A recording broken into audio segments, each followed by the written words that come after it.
Many argue that the Gospels of Matthew and Luke are dependent on the Gospel of Mark. They also say that the differences in the details of the stories in the four Gospels show that those stories and the four Gospels entirely are not reliable. Several scholars say that Matthew and Luke are edited versions of the Gospel of Mark. They say that some events that are recorded in the Gospels of Matthew and Luke, which are not found in the Gospel of Mark, are not even historical. And also they say that the Gospel of John is the last Gospel to be written and has sayings or events that are not found in the other three Gospels. They point out that the Gospel of John may not be historical because of this.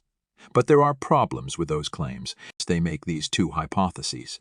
The mark and priority and the Q source. What are they? Mark and priority is a hypothesis that is used in New Testament academia. It posits that the Gospel of Mark was the earliest of the synoptic Gospels, Matthew, Mark, and Luke, and that both Matthew and Luke used Mark as one of their sources when composing their own Gospels. Scholars who support this theory argue that content, order, and wording similarities between the Gospels of Matthew and Luke suggest a literary dependence on the Gospel of Mark. The Q source, short for Quek German for source, is a theoretical document that scholars propose was another source used by both Matthew and Luke in addition to the Gospel of Mark. Q source is thought to contain sayings of Jesus and some narrative material found in Matthew and Luke but not in Mark. The differences between these Gospels are the details that each Gospel gives. One can give more details while others give less. One gives one point of view, while the other gives another point of view. For example, see Matthew 2:16-17 and Mark 1:9-11.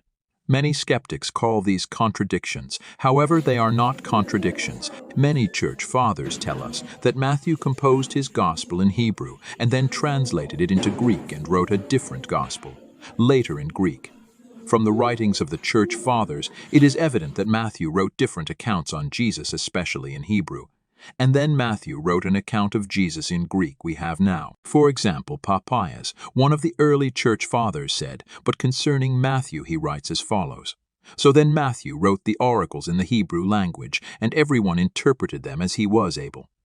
This quote is preserved and quoted by Eusebius in his church history, 339-16. Few scholars have said that the statements from the early church fathers about Matthew's gospel, being written in Hebrew, may refer to the Hebrew literary style. However, reading from the church fathers, we can establish that Matthew did write an account of Jesus in Hebrew, first then in Greek, and when he wrote the Greek account which we have, is written in Jewish Hebrew literary style. Many scholars say that the Gospels of Matthew and Luke are just the edited versions of the Gospel of Mark.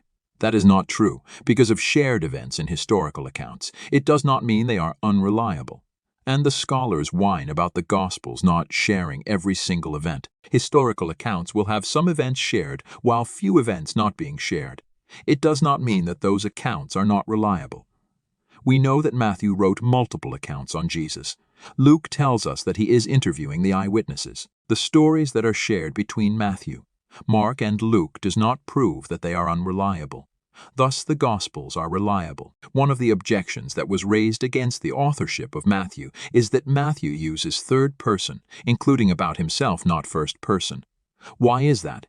As we can read through the Bible, we can see that it was common for authors to use both third and first person narratives to refer to themselves. Plus, when Matthew was writing his Gospel in Greek, there was no need to use first person language since the audience was familiar with him, writing the life of Jesus in Hebrew. The Greek Gospel which Matthew wrote is not a Greek translation of his Hebrew Gospel because it does not read as a translation. That Gospel is what we have in the New Testament.